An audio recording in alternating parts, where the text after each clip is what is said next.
Would you please turn with me to your study outline that's there in your program. And as you're turning to it, let me welcome those of you that are joining us online.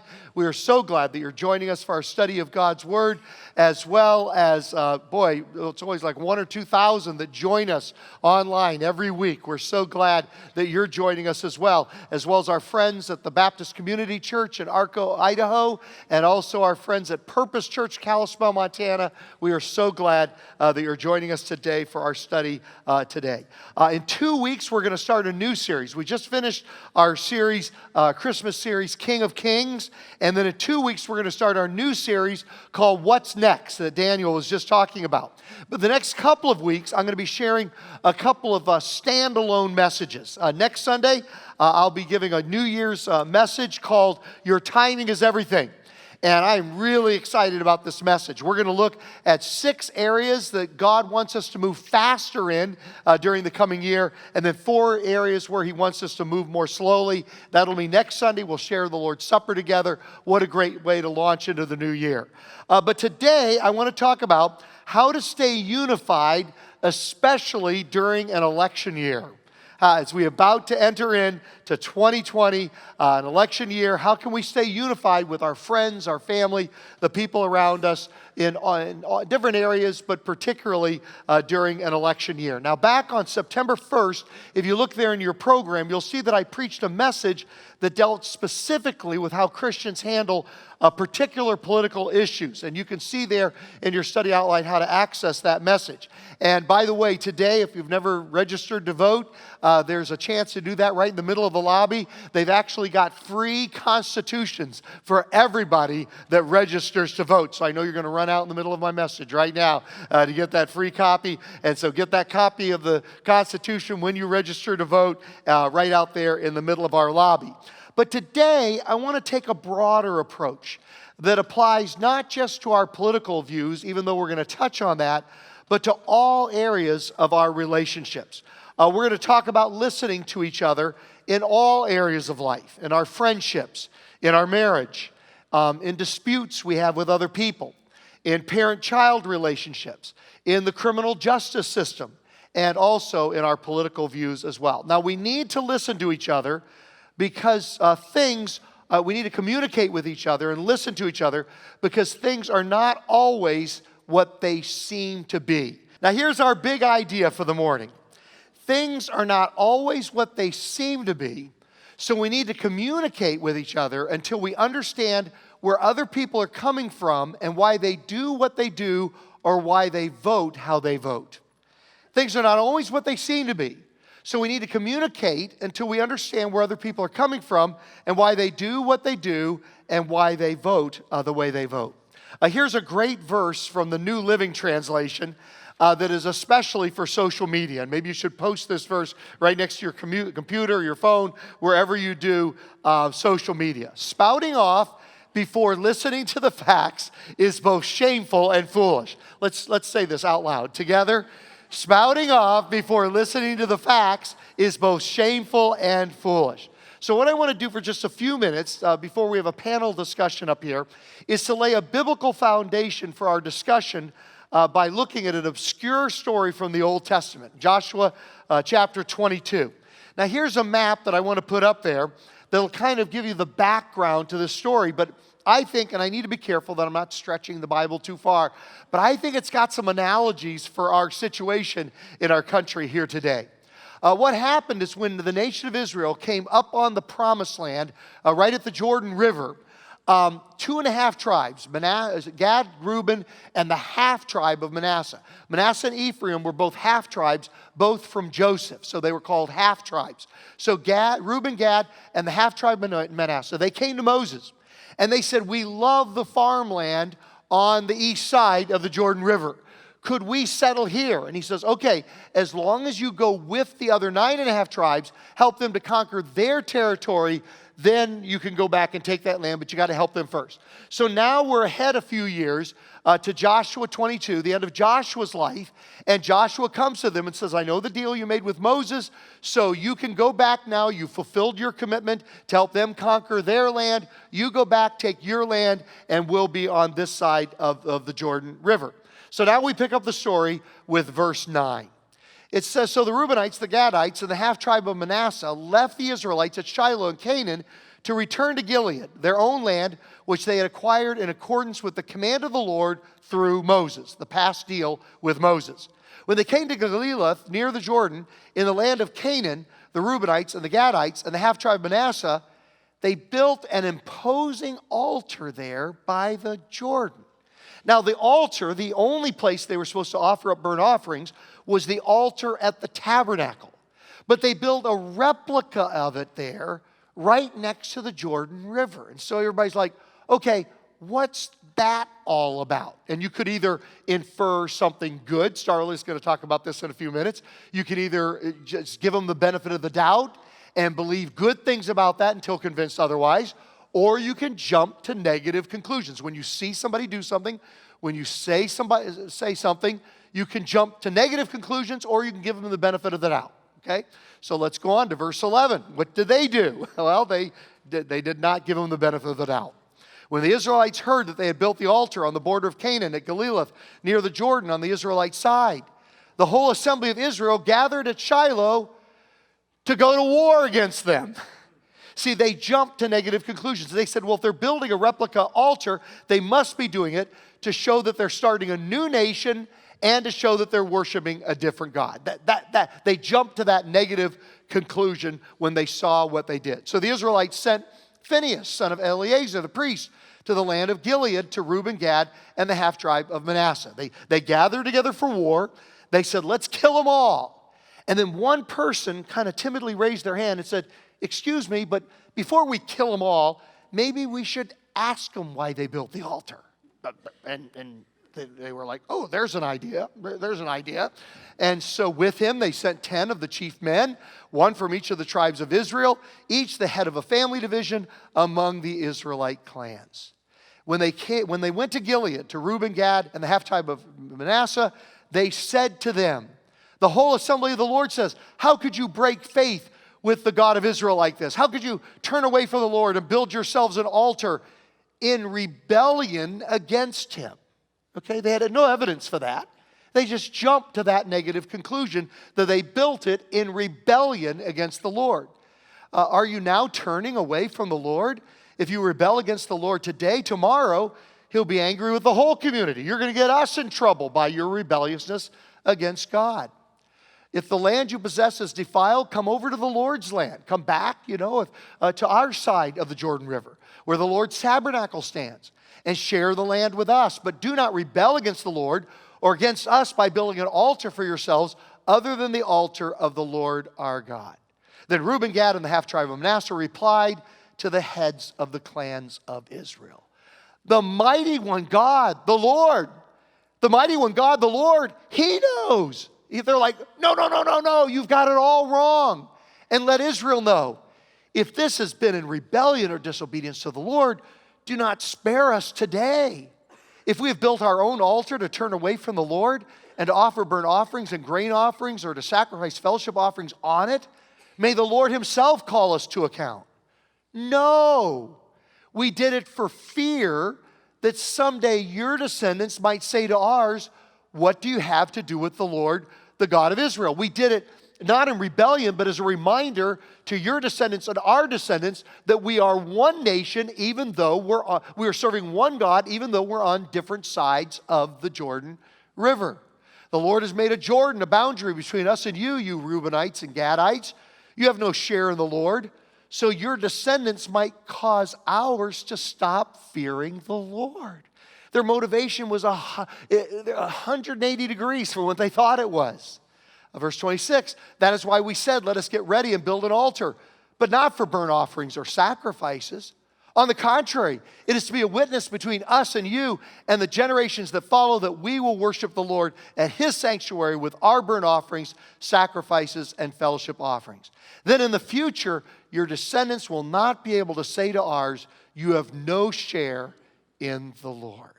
And we said, if they ever say this to us or to our descendants, we will answer, look at the replica of the Lord's altar, which our ancestors built, not for burnt offerings and sacrifices, but as a witness between us and you. Far be it from us to rebel against the Lord and turn away from him today by building an altar for burnt offerings, grain offerings, and sacrifices other than the altar of the Lord our God that stands before his tabernacle. When Phinehas, the priest, and the leaders of the community, the heads of the clans of Israelites, heard what Reuben, Gad, and Manasseh had to say, they all went, oh, oh, oh. Never mind. Never mind. I guess we won't kill you after all. They were pleased. And Phinehas, son of Eleazar, the priest, said to Reuben, Gad, and Manasseh, today we know that the Lord is with us because you have not been unfaithful to the Lord in this matter. Now you've rescued the Israelites from the Lord's hands. Then Phinehas, son of Eleazar, the priest, and the leaders returned to Canaan from their meeting with the Reubenites and Gadites and Gilead and reported to the Israelites. They were glad to hear the report and praised God. And they talked no more about going to war against them to devastate the country where the Reubenites and the Gadites lived. And the Reubenites and the Gadites gave the altar this name, a witness between us that the Lord is God. Now, please don't get me wrong. There are very, very substantive issues that divide us as a nation. But there is maybe more that we have in agreement than we realize. Sorry, Pete, could we just go back to the map? I didn't, this is a curveball, but I want to go back to that map. Yeah, there it is. Isn't this interesting? And I want to be careful not to make the Bible say more than it should say, okay? But I find an interesting analogy here. There were certain tribes that were on the right side of the Jordan River and certain tribes that were on the left side of the Jordan River, and they ran into a communication problem with each other. Does that remind you of any other nation? I was even thinking if I had had time, it was over Christmas breaks, I didn't have time to do certain things, but of having Pete superimpose a red and blue map of the United States over this. And say there are certain blue tribes. Let me ask you a question. The same way there are certain tribes on either side of the Jordan that ran into communication problems. Do you think there's ever blue tribes in the United States that have communication problems with the red tribes? And the red tribes have communication problems with the blue tribes.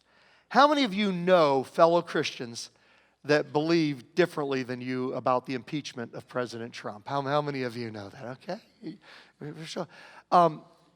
Let me give you a good initial exercise in trying to hear the reasons for people that have a different position than you do. And I have a strong opinion on this, but it was very healthy for me to read some of the argumentation, the reasons for those that had a different position than I did. Here's a couple of articles to get you going.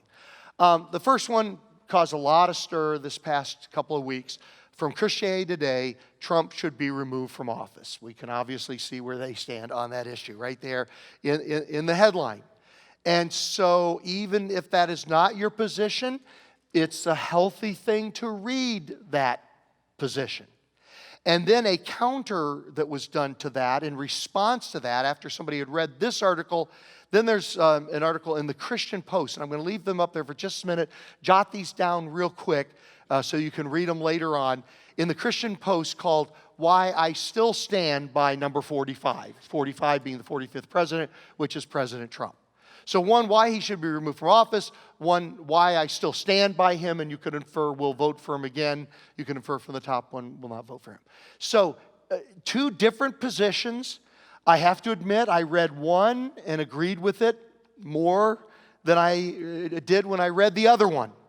But it was still a healthy thing to understand the reasons that a fellow follower of Christ gave for having a different position than I had. Now, as we move into our panel discussion, well, let me introduce you to our panelists today. It's kind of funny. All three of them are lawyers, and I was thinking of starting with a lawyer joke. But Jason came up with the idea, at least the starter of it, 3 lawyers and a pastor going to a bar. And so you guys can write your own ending to that. This is Starla Anderson, and you'll notice that we misspelled that in your program there. An attorney, Attourney. That's the French pronunciation of it, okay? An attorney, okay, is what she is. And she's Associate Professor of Communication Studies with a postdoctorate Master of Law in Dispute Resolution. Oh my goodness. How many of you would like to invite her to your home to work some things out? I would. And you know, I always laugh. Starla teases me about this. I did the classic bait and switch on her because a few years ago, she was our moderator, church moderator for 3 years.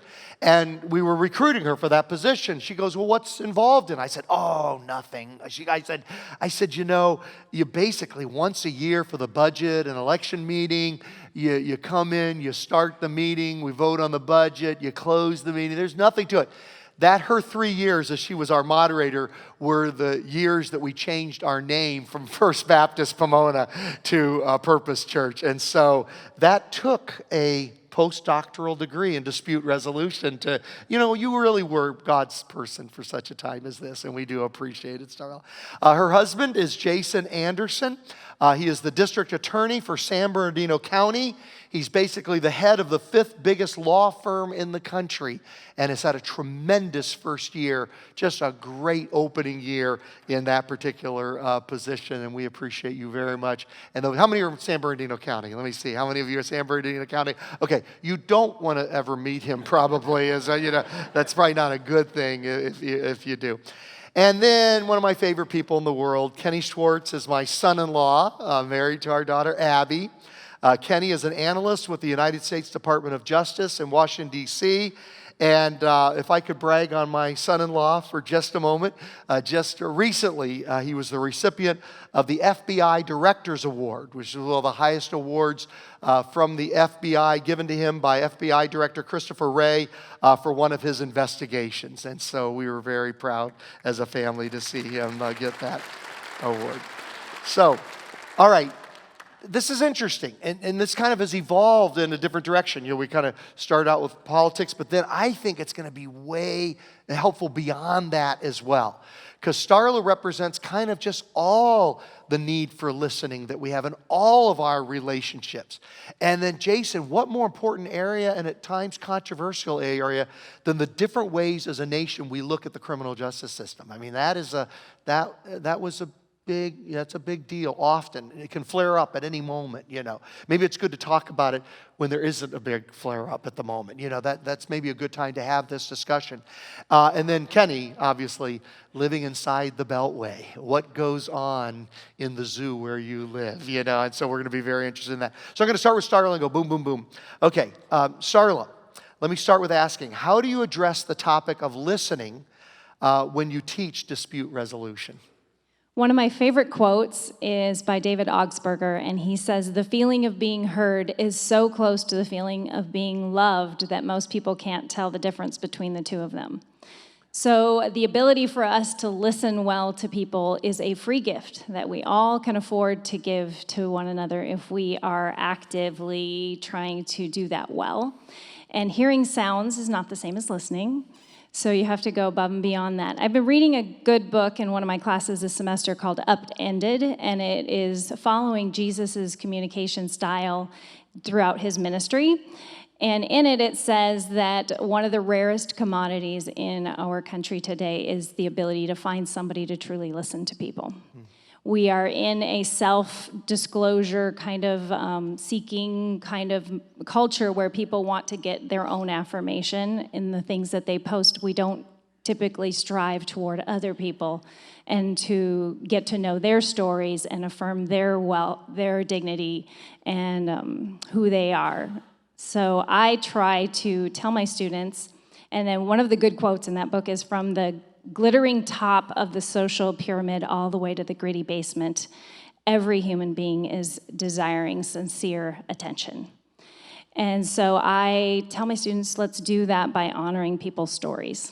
Let's seek out their experiences the way Jesus sought out people and get to know where they're coming from. People's perceptions are their realities, and if we won't accept that, we will never understand people.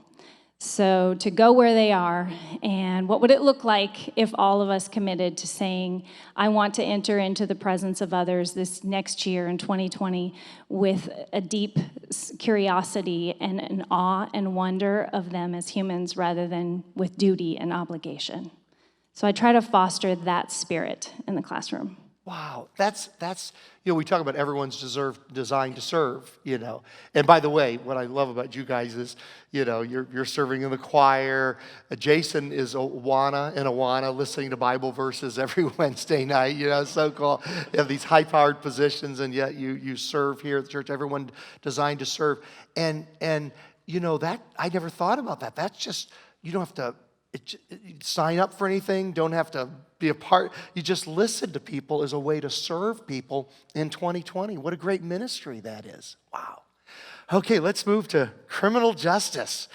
Jason, how is listening important as it relates to the criminal justice system? The criminal justice system is really designed around an adversarial process to get to the truth. And within that, we often do that through trials. And within trials, you have two diametrically opposed forces working towards figuring out what the truth is. Within that, one of the greatest tools in our criminal justice system in this country is cross-examination. And most people are familiar with that because if you watch TV or movies, there's always that gotcha moment where one of the attorneys asks a witness a question and everything's revealed. We like that. That doesn't often happen in real life in the courtroom, but nevertheless, that tool is what is wonderful about it. And throughout experience, the greatest tool of cross-examination is actually listening to what the witness says, because it's only upon listening to that witness can you then craft additional questions or more questions to be able to get to the truth, because in this zealous adversarial process of listening and questioning, do you find out what the truth would be? Now, that witness's testimony may be consistent with a previous witness testimony. If you listen to the previous witness testimony and what the current witness is saying, that's corroboration, or it may be in opposition to objective evidence or what other testimony you know to be true. But only if you listen to that answer will you really be able to get to that truth. And that's one of the real cornerstones of our system of how we get to the truth. And so we teach young lawyers, instead of worrying so much about the question you're going to ask, listen to what the witness says, because they're generally going to drop what we would call kind of a golden nugget of being able to follow up on that and get to the truth. One of the quotes that I like is from John Milton, and he says, if you allow truth and falsehood to grapple in an open field, truth will always prevail. Wow. And so the process of cross-examination in trial is like that grappling, and part of that grappling is not only questioning, but in my opinion, much more important in terms of listening to get to the truth so that we can ensure that there's justice within our system. I love that quote. So if you can just get truth and error on an open field, that's the key. There's so much bias in perspectives and when it's shared to us, but if you can just get them on an open field, truth will win that. Yes. That's awesome. That's awesome. Kenny, okay, you moved to the Beltway. That's the nice term for it. You call it the swamp, right? Or the swamp. You became a swamp preacher, 15 years ago. They haven't drained me yet. Yeah. and then about half of that time, you were in the legislative branch, on the staff, like Abby has been for most of her time, on the staff of a congressman from New Mexico and then a congressman from Nebraska, I believe. But now you've moved to the executive branch, to the Justice Department. Well, here's my basic question, because everybody's always asking, what's it like there? Ask your kids, what is it like to live there? And have you become more partisan or less partisan since moving to Washington, D.C.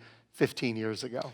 Well, thankfully, I've become less partisan. And I say that because it's illegal for me to be outwardly partisan. In fact, if I was the same as I was when I first moved there, Jason could arrest me and have me prosecuted. So that would not be a fun end to this decade, I don't think. Yeah, you mentioned the Hatch Act. The Hatch Act, yes. I never got back to that. What is the Hatch Act? So the Hatch Act is a term that is increasingly thrown around on the news. But for people that are on specific agencies or work within a specific realm, like the intelligence community or other areas like that, we're privy to information that the general public doesn't always get. And so by virtue of that, if I were to go out and advocate for a candidate like I used to do when I first came to DC, people could infer from that I'm using my insider knowledge to bolster that candidate up, and it simply wouldn't be fair if people weren't subject to all the facts. And so even if I wasn't trying to apply that, people could interpret it that way. And so that wouldn't be fair for anybody. So therefore, there's some strict prohibitions on things that I can and can't say, even in my off time, even when I'm off duty. Wow. Okay. So I cut you off, but as far as you become less partisan, you think, over time? Oh, absolutely. But you had to because you moved to the Justice Department. Right, yeah, there's two different roles. Essentially, when I first came in as a congressional staffer, you're there to motivate the aspirations of the person that you're working for. So if you're in the majority of Congress, meaning the people that are in power. That are in power, that are controlling the chamber, especially in the House of Representatives, it's all majority driven. So whoever has the most seats controls the power. So in that case, you're really trying to help your boss push a policy objective and make your objective become law. If you're on the opposite side, it can still be a little bit of fun, but you're throwing bombs and trying to make that person seem as demonic and awful as possible. As far as the overall agenda goes. So what a beautiful thing. It is. Yeah. But so it's very different when you do make a move to a career position, which is what I'm in now. I'm independent of whoever is controlling the White House. The president is still our boss, but we're not Obama people, we're not Trump people, we're not Bush people. We are people that are career employees of the Department of Justice, which means, if somebody comes in another 4 or 8 years, that we're still under that hierarchy, and we are beholden to the Constitution and making the government work and making our country as safe as we can within that realm. And so within that capacity, there's been people that have preceded me in my role. There's been people that'll be there after me, that'll be there after I ultimately retire.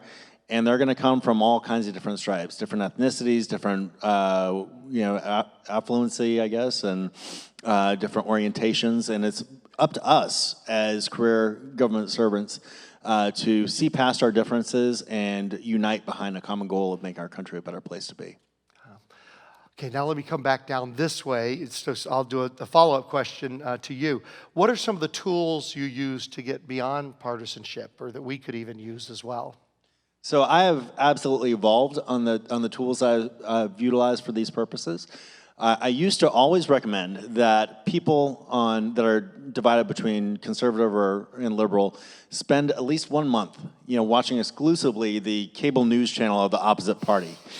Oh man! Which sounds sounds awful. You might as well tell your kid to eat spinach for a day or something like that. But now I think increasingly, some of the vitriol has crept into the cable news programs, or on both sides, where I think ultimately that would not be a great way to go. It may just make you angry and start your day and off in a furious mood, especially if you're in San Bernardino County. Then you might cause some problems that Jason would have to deal with. So we want to save your workload. But now I think, I would really suggest utilizing some of the techniques that both Starla and Jason were talking about, of really emphasizing listening. One of my favorite comedians always says, it's such a foreign concept that people listen instead of talk. In fact, in most conversations, you're waiting for the person's lips to stop moving before you can get up there and jump in with a comment. And I think, as one of your kind ushers said, there's often so many people that will rush up and be quick to see where you stand, and then be like, oh, well, you must be a racist, or you must be a classist, or something like that, or any kind of phobia that you can throw at them. We really want to try to get beyond that, and I think listening is key. And I think especially, if you can hone in on your personal relationships to make listening happen, so you can understand the rationale of somebody that might think differently from you. While we're not able to openly express our partisanship, it's fairly easy to understand where some people that are close to you, that work in your close orbit, lie ideologically. And so one of the things that I've done is I've gone out to coffee with some of my coworkers I know believe 180 degrees differently from me on most of the key issues of the day. And we'll sit and we'll have a coffee with the rules of, hey, look, we're not going to get offended during this conversation. We just want to be able to talk things out. I want to say what I can say, in a way that makes sense to me, and hear your perspective. And I think by the end of the day, you may not ultimately agree with that person, but at least you can see them as a rational human being rather than demonic other, so to speak. And, I think all of us from our law backgrounds are familiar with the Justice Oliver Wendell Holmes. And one of the things that he said very poignantly was, a mind stretched by a different idea never returns back to its original shape. And I think that has been true for me and the people that I've contacted that have expressed different views from me and believe differently from me, is I've been able to take a lot of their ideas, and I don't think I've ever gone back to being as stringently centered or cemented in my original belief. Wow.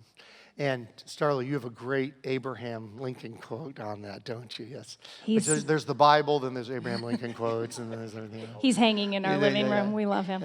Yes, he said, "I don't like that man. I must get to know him better." That's great. I don't know him, so I need to get to know him better. That's not usually my first response. That's that, man. Good deal.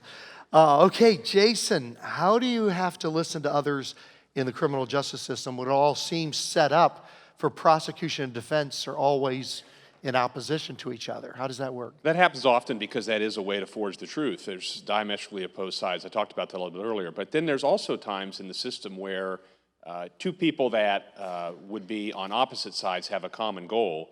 And we come together and we listen sometimes to see if there's a way that we can do what's best for the community. And oftentimes what you see this in the criminal justice system is when people have addiction, chemical dependency, or mental health issues that are the origin of a crime. If you can seek out and cure the origin of what's causing that crime to be committed, then that person won't commit that crime again, and it reduces recidivism. So overall, that makes society a much safer place. And so there are those areas in which the defense and the prosecution will try to put a process in place where we can identify those instances in which we can address the real origin of the crime, right? Not just an evil heart, but an actual trigger as a result of addiction or mental health issue. Address that so that that person never comes back through the system. So there's opportunities for two people that are typically diametrically opposed to actually come together and have a common goal. Wow. And just to brag on you guys a little bit, Pastor Tomiko with the Justice Ministry here has done that some with human trafficking, where they're working with law enforcement to have alternative sentencing and that kind of thing. And by the way, you all did this through your giving, your faithful giving. I just got a chance to tour our Justice Center over here yesterday. It's gorgeous. You can't believe what they've done with that building. All right. It's just like, wow. And so you guys are a part of that, of making that happen, which is where you come together. And for example, I think in human trafficking, not necessarily sentencing jail time, but other programs that would get them out of that. Talking about the victim on that, obviously. You're dealing with the victim where the victim at the same time is also a suspect because they're engaged in illegal activity, but ultimately what the deal is the lifestyle is such that that's all they have to rely upon, and that's why they call it slavery and human trafficking. Certainly different than the main offender. Wow. All right. Starla, what theories help you equip students to listen well? One of my favorite theories is the attribution theory. And attributions are understandable because we have a lot of stimuli coming at us every day, and we need to kind of put them in categories to be sane. So our human nature, our fallen human nature, when we experience something, we often give it we attribute a character flaw to the other person. So we call these attribution errors, and these are what lead to conflict. For example, if I'm out in the parking lot and somebody says hi to me, but the sun is in my eyes and I was listening to my earpods that you couldn't see, you would walk away from that experience and say, rude, and you would treat me accordingly, right? You would just not engage with me again. However, if you would have had a clarifying conversation with me, you would have realized, oh, I couldn't hear you because I had earpods in, and I didn't see you because the sun was in my eyes and I wasn't wearing sunglasses. I am so sorry. I did not mean to ignore you, and we could go on with our relationship. So you can see how this very easily creates a divide between people. So when we mess up, we then say, well, it wasn't my bad character that caused me to act that way. It was all these outside factors that I couldn't control.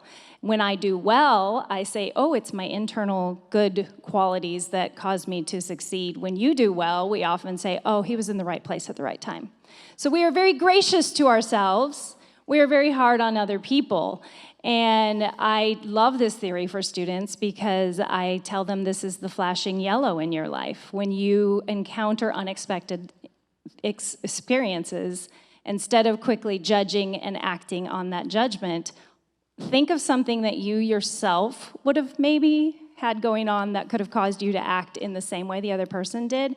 Have a charitable judgment first, going into a clarifying conversation, and then potentially you could avoid a lot of apologies and broken relationships. The other thing I really like is having a learning conversation rather than information exchanges, where you're just telling each other what you're thinking. A learning conversation by Stone, Patton, and Heen says, listen long enough until you're able to articulate the other person's perspective. Only then do you get your shot at it. Yeah. That will save you from a lot. Well, first of all, it's efficient use of time. I've saved a lot of time with this technique. And then also, you don't have to apologize as often because you've waited to totally understand the other person before you stick your foot in your mouth. Wow. That could like work in marriage and stuff, right? Yeah, it could. Yeah. Huh. All right. Very, very good. Okay, let me do a follow-up to you, and then we'll go back down through here. Okay, third question to you, Starla. Do you have any listening success stories? Go for it. Yes. So each semester, each of my students pick a relationship they'd like to work on, and mother-daughter conflict is a very popular choice. So one of these... College mother-daughter. College mother-daughter. It's that awkward stage of, I'm no longer your parent, I'm supposed to transition to your friend, but I'm not quite sure when I'm supposed to be that versus the other. Okay. And so from the student's perspective, it was very demeaning, disrespectful, irritating, frustrating when her mother did not get it. And so she went through this whole experience, and I have them write the paper from a neutral perspective so that the person reading the paper couldn't tell if it was the mother or the daughter who wrote the paper. They have to be that gracious to walk in the other person's shoes.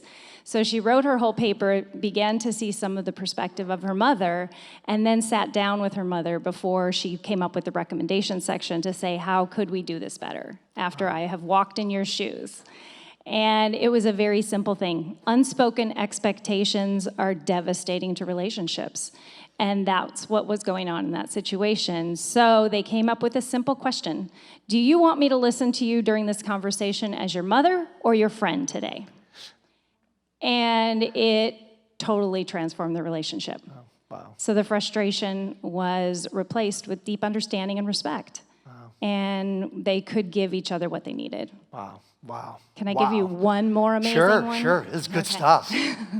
So it was a workplace conversation, and there was a group project that we were all working on, and it was not going well. One person in particular just had a really difficult time with what the rest of the group wanted to do.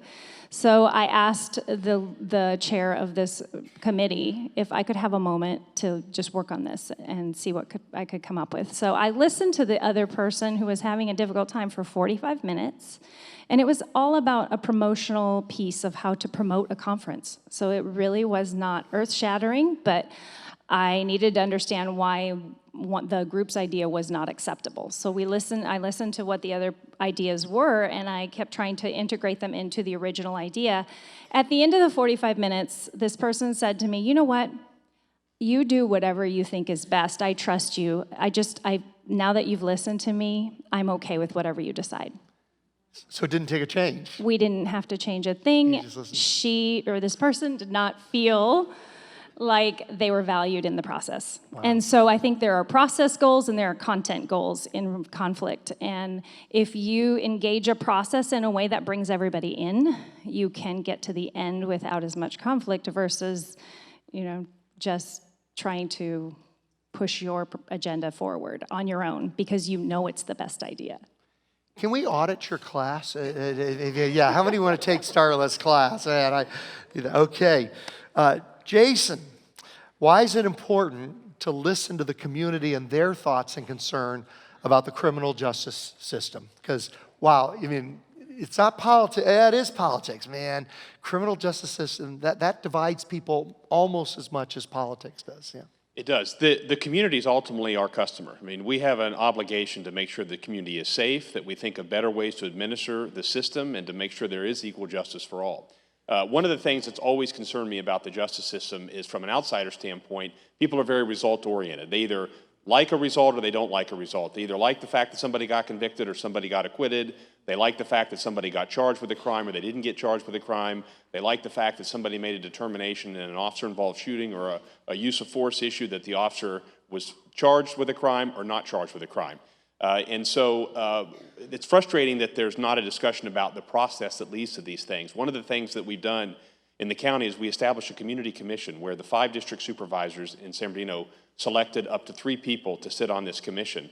And so that way I could explain the process, but more importantly, members of the community could examine the process, ask questions about the process, and then give input about the process. And what's been great about having others select the makeup of the commission, and we meet 4 times a year. We've met twice in my first year, and we do it for over 5 hours. We talk about all these issues. Is that what's been amazing to see is the ability for people of different backgrounds to give input in an environment where they're very free to express themselves, and everybody listens, and nobody judges, and not everybody agrees, but we always know that we have the opportunity next time we come back to continue the conversation, which is wonderful. And what's been neat is that generally the underprivileged communities within the criminal justice system tend to be minority communities, either African American or Hispanic communities, at least as it relates to San Bernardino County. The majority of commission members that we meet with are either women, African Americans, or Hispanics. And so it's nice to have people who typically would have a different experience in the justice system than, say, all 4 of us would have, to be able to have them understand the process, but more importantly, give us feedback from a viewpoint that I wouldn't necessarily have and wouldn't be able to have any ownership of it if I even expressed that I did. And that's the beauty of it. And we don't always agree, but it's that opportunity to keep that conversation going, which I don't think really has been present at a local level in the criminal justice system. So that's the benefit of listening to the community and providing an opportunity. Man, all right. Give us hope at the end here, Kenny. Give us some examples of partisan people in the Beltway, in Washington, D.C., getting along with each other. That's a tough one. I didn't know if there was going to be a pop quiz. Can I phone a friend or something? I've given you a week to come up with, with two. Yeah, I appreciate it. No, one that immediately comes to mind is that there is a lot of harmony, I guess, on the staffer level, which is beyond the cameras and somewhat in the background of what you normally see generated out of Washington. One of the things is one of the examples that comes to mind is one that my wife just recently experienced. Abby is, as some of you may know, is the legislative director for Secretary Ben Carson of the Department of Housing and Urban Development in Washington, D.C. These secretaries often have to go up to Capitol Hill for a series of congressional hearings, and while they're on there, the party out of power from the White House usually just peppers them with questions, tries to make them seem as ineffectual as possible. And one of those people that was up on the stage, or up on the dais rather, that was grilling Secretary Carson, just really took him to town, just gave him a whole bunch of hard questions, and really, made his life miserable, for lack of a better term. But the next day, one of the interesting things is that that Congresswoman's legislative director has a child that goes to one of the local daycares with our daughter Avonlea, and this daycare usually has people of both stripes, political Republican, Democrat, that go there, and even some members of Congress send their kids there. But anyway, Avonlea and this woman's daughter were on a field trip together, and they were hugging each other and playing and having a great time. So this legislative director, who was on the polar opposite from Abby, was texting messages of our kids together and, oh, aren't they sweet and cute and everything. So really, if you... She and Abby had just been arch enemies. Yeah, exactly. So there is, elements that you guys can, that people can unite behind, and in this case, it's Kids for Us. So it makes a lot of fun. The other thing, and you'll have to tell me, your dad's going to be at the next service. Yeah. So if I can, maybe I'm going to get in trouble here, but your dad is, I think it's okay to say he's committed Republican. Okay, yes. I think that's So he has this knack for running into people that are superstars from the Democrats. Right. So he's on the golf course in Newport Beach, and he's hanging with Bill Clinton, and we get these pictures of him and Bill Clinton. Then, right in the middle of the impeachment, your dad flew cross-country next to Nancy Pelosi. And he's got a picture of Nancy Pelosi, and here's your dad and Nancy chatting it up for 3,000 miles from D.C. To San Francisco. So, that's cool. Well, it's great, you know, because there's so many people on the Democratic Party that would love to get these pictures, and he's like, I have to sit next to Nancy Pelosi or something. So, but she was very nice. Yeah, Very nice. Had a great time. Yeah. And then I love the story where Abby, you know what? I shouldn't tell this. Okay. we need to get done here. All right. Yeah. Worship team sitting over there. Worship team, will you come up while I tell one final story, which should give you about a half an hour to get into position. What's that? I am worse than a lawyer. Yeah, who talks longer, a lawyer or a pastor? There's a, Oh, are you kidding me? Yeah, you dissed me in my house. It's a good crowd here, Glenn. It's a good crowd. In my house. I don't come to your room and say that. Anyway, I will be quick. But there's this other story from it's the House of Representatives Daycare Center where they're all hanging out together. And Abby was on a field trip about 2 weeks ago, right in the middle of the impeachment hearings. I'd never get that right? The hearings. The hearings. Okay, right.